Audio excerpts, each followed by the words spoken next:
वाहिगुरु जी का खालसा वाहिगुरु जी की फतेह। संगत जी, जपजी साहब की 38वीं पौड़ी में गुरु साहब ने एक बड़ी ही प्यारी सुनार के उदाहरण देकर हमें जीवन का सार समझा दिया। तो आइए गुरु साहब की कृपा से इस पौड़ी को मिलजुल कर समझते हैं, जिसकी पहली ही पंक्ति में गुरु साहब फरमाते हैं कि जत पहारा तेरज सुनियार। सुनार की दुकान को आपने देखा होगा। उसकी दुकान में जहां एक तरफ गहने और कीमती सोने आदि का सामान होता है, वहीं सोने को बनाने वाले औजार भी होते हैं, जैसे सोने को तोलने के लिए तराजू, सोने को बनाने के लिए निहाई, हथौड़ी और अन्य सामान। सोने के गहने इन सभी औजारों से होकर निकलते हैं। ऐसे ही शब्द भी मन का एक गहना है। शब्द केवल पढ़ लेना, गा लेना काफी नहीं। इस शब्द से जो गुण गहने के रूप में बनकर मन पहनता है, तो मन भी कीमती बन जाता है। जैसे संगत जी, हमें जीवन में सभी कुछ कीमती चाहिए, घर, कार, मोबाइल, कपड़ा आदि। ऐसे ही मन को भी कीमती बनाना है, ताकि हमारा किरदार ऊंचा हो सके, हमारा मन निरंकार से जुड़ सके। तो इस पौड़ी की पहली पंक्ति में गुरु साहब फरमाते हैं कि जत पहारा, पहारा भाव दुकान। जैसे सुनार की दुकान है, ऐसे हमारे मन के लिए दुकान है जत, और उसमें सुनार क्या है? सुनार है धीरज। भाव हमारे गुण हमें शब्द की गहराई तक लेकर जाते हैं। वहां तक जाने के लिए जत मन को धारण करना है। भाव अपने इंद्रियों को सही करना है। कान सही सुने, आंखें अच्छा देखें, पांव रब की ओर चले आदि। ऐसे हमने अपनी सभी इंद्रियों को सही करना है, अपने किरदार को, अपने जत को सही करना है। और साथ में संगत जी, धीरज का मन में होना बहुत जरूरी है। धीरज जो मेन सुनार है, जो मेन गुण है मन का, वो होना हमारे अंदर बहुत जरूरी है। क्योंकि जब हम सत्य की राह पर चलते हैं तो हमारे साथ बहुत सारी परेशानियां भी चल पड़ती हैं, जिसे हमने धैर्य से हल करते जाना है। तो धीरज होगा तभी मन इन सबको हल कर सकता है। तो गुरु साहब इस पंक्ति में फरमाते हैं कि जत है दुकान, धीरज है सुनार। इसके साथ ही गुरु साहब फरमाते हैं कि अहरन मत वेद हथियार। अहरन भाव वह औजार या मशीन जिस पर सोने को रखकर हथौड़ी से आकार दिया जाता है। जैसे गर्म लोहे को जिस पर रखकर हथौड़ा मारा जाता है, वह है अहरन। तो हमारे लिए अहरन क्या है? गुरु साहब फरमाते हैं कि हमारे लिए सबसे पहले जत है दुकान, धैर्य है सुनार, और अहरन है मत, बुद्धि, जिस पर हमने ज्ञान को रखना है। और संगत जी, मत में, बुद्धि में हम बहुत कुछ डालते हैं, अच्छा भी बुरा भी। इसलिए मत के पास ज्ञान होना बहुत जरूरी है। मन इधर उधर ना भटके, इसके लिए गुरु का ज्ञान, गुरु का शब्द मत में, बुद्धि में होना जरूरी है। इसलिए उस पर वेद हथियार भाव ज्ञान का हथौड़ा लगाना है, ताकि ये अपने सही आकार में आ सके, अपने सही रूप में आ सके। जैसे कभी कभी हम जब बच्चों को डांटते हैं या गुरु हमें डांटता है, तो ये डांटना हथौड़े के जैसा होता है। वह डांट, वह हथौड़ा हमें सही शिक्षा देता है, सही आकार में लेकर जाता है, सही राह में लेकर जाता है। तो हमारी बुद्धि जो कि रोज कितना कुछ सुनती है, अच्छा भी बुरा भी, सत्संग भी, कुसंगत भी, निंदा भी, पर जब ज्ञान का हथौड़ा बुद्धि पर लगे तो मत बुद्धि पर केवल सत्य हावी होता है। वह केवल और केवल रब की बात सुनता है, सत्य सुनता है, और बाकी सारे बुरे विचारों से मन, बुद्धि, मत किनारा कर लेती है। तो गुरु साहब हमारे मन को सही आकार देते हुए फरमाते हैं कि अहरन जो कि मत है, इस पर ज्ञान का हथौड़ा लेना है। मन को गुरु के ज्ञान के हथौड़े से सही करना है। इसके बाद गुरु साहब फरमाते हैं कि पाओ कला अगन तप ताओ। गहना बनाने के लिए यहाँ अहरन चाहिए, औजार चाहिए, वहीं खला भी चाहिए। खला भाव धोंकनी, वह छोटा सा पाइप जिस तरह फूंक मारकर आग को तेज करते हैं। तो गुरु साहब फरमाते हैं कि हमारे लिए खला क्या है? भाव।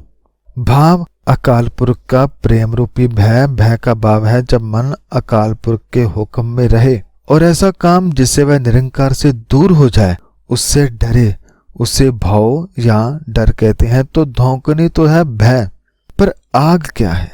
आग है हमारी मेहनत, तपस्या। अग्न, तप, ताव, मेहनत वह आग है जो मन को और मजबूत बनाती है। जैसे 5 खंडों में जाना कि धर्म समझना है, ज्ञान समझना है और साथ ही में उस पर श्रम भी करना है, मेहनत करनी है। मेहनत से ही मन कर्मखंड तक पहुंचता है। तो गुरु साहब इस पंक्ति में फरमाते हैं कि अकाल पुरख का डर धौंकनी हो और मेहनत आग हो। इसके साथ ही गुरु साहब फरमाते हैं कि पांडा पाओ अमृत तित टाल। संगत जी, गुरु साहब ने बड़ा ही सुंदर व्याख्यान कर दिया है कि यदि मन को, जीवन को कीमती बनाना है तो खुद को तैयार करो। कैसे? उसे जत भाव किरदार को दुकान बनाओ, जिसमें धैर्य उस दुकान का बैठा हुआ दुकानदार हो, सुनार हो, अहरन मत हो, बुद्धि हो और गुरु का ज्ञान हमारा मेन औजार हो, हथौड़ा हो। इसके साथ ही ईश्वर का भय धौंकनी हो, मेहनत आग हो और भांडा भाव बर्तन, जिसमें तैयार हुए सोने को रखना है, वह बर्तन है प्रेम का। यदि हमारे मन में प्रेम होगा तभी शब्द रूपी अमृत मन में उतर सकेगा। तो गुरु साहब फरमाते हैं कि प्रेम बर्तन हो तो है भाई, उस बर्तन में अकाल पुरख का अमृत नाम रूपी सोना डालो। संगत जी, जैसे गुरु साहब गुरबानी में हमें किसान की उदाहरण देकर मन में गुणों की खेती कैसे करते हैं उसके बारे में बताया, ऐसे ही यहाँ पर गुरु साहब समझाते हैं कि शब्द से, गुणों से सोने का गहना मन ने कैसे बनाना है। तो इस पंक्ति के बाद गुरु साहब फरमाते हैं कि कड़िए शब्द सच्ची टकसाल। भाव इस सच्ची टकसाल में नैतिक जीवन को घड़ा जाता है, अर्थात ऐसी टकसाल से ही सद्गुणी जीवन बनाया जा सकता है।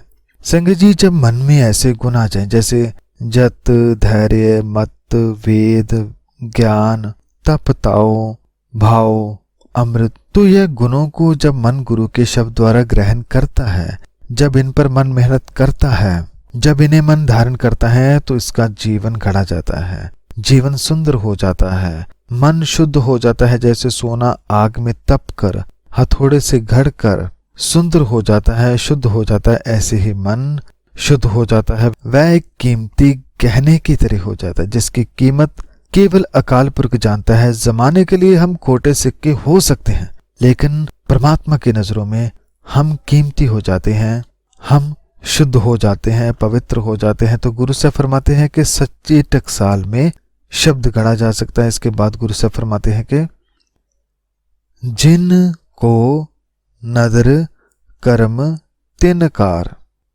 जैसे 5 खंडों में जाना कि मन को धर्म, ज्ञान और शर्म तक खुद लेकर जाना है, लेकिन इसके बाद मन पर कर्म होता है। उसके कर्म के बिना कोई भी कार्य सफल नहीं होता और कर्म उन पर ही होता है जो मेहनत करते हैं, श्रम करते हैं, जो गुणों को मन में बसाते हैं। तो गुरु साहब इस पंक्ति में फरमाते हैं कि जिन पर अकाल पुरख की कृपा दृष्टि होती है उन्हीं को ये कार्य करने को मिलते हैं। संगत जी, हम अक्सर कहते हैं कि हे भगवान हम पर कृपा करें, मेहर करें, पर ये तभी होती है जब साथ में, जब अरदास के साथ हम कुछ मेहनत करें, उसके बताए मार्ग पर चलें। जब चलते हैं, जब उसकी राह पर चलते हैं तो उसकी कृपा होती है। और जब कृपा हो जाए तो क्या होता है? जपजी साहब की 38वीं पौड़ी की अंतिम पंक्ति में गुरु साहब फरमाते हैं कि नानक नदरी नदर निहाल।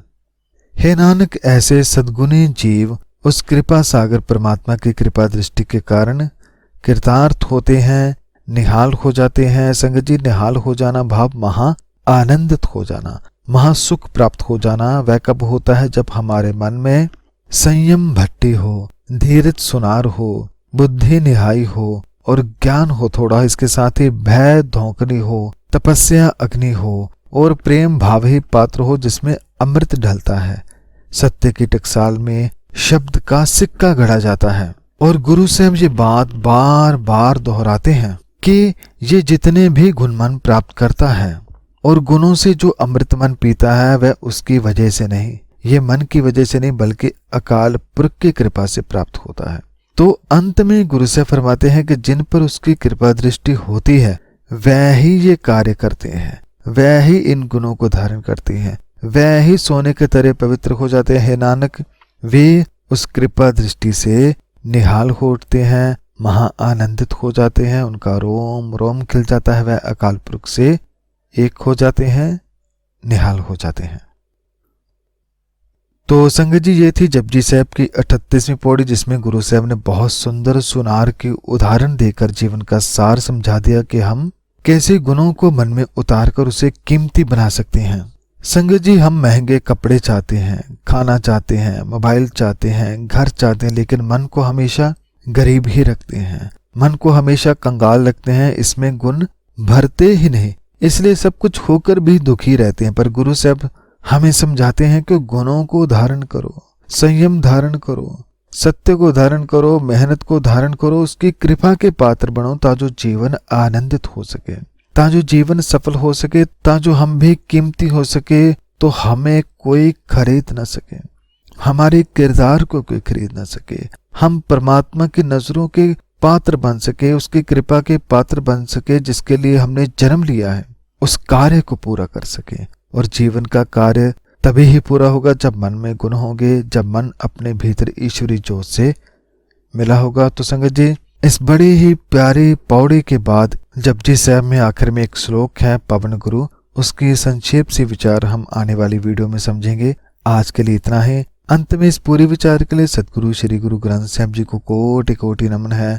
गुरु नानक पातशाह जी को बारंबार प्रणाम है, जो गुरु साहब ने हमें इतने प्यारे विचार, इतनी अनमोल वाणी दी। और इस विचार के दौरान हुई सभी गलतियों की मैं क्षमा चाहता हूँ, और आप सब संगत का भी इस विचार को सुनने के लिए धन्यवाद करता हूँ। वाहिगुरु जी का खालसा, वाहिगुरु जी की फतेह।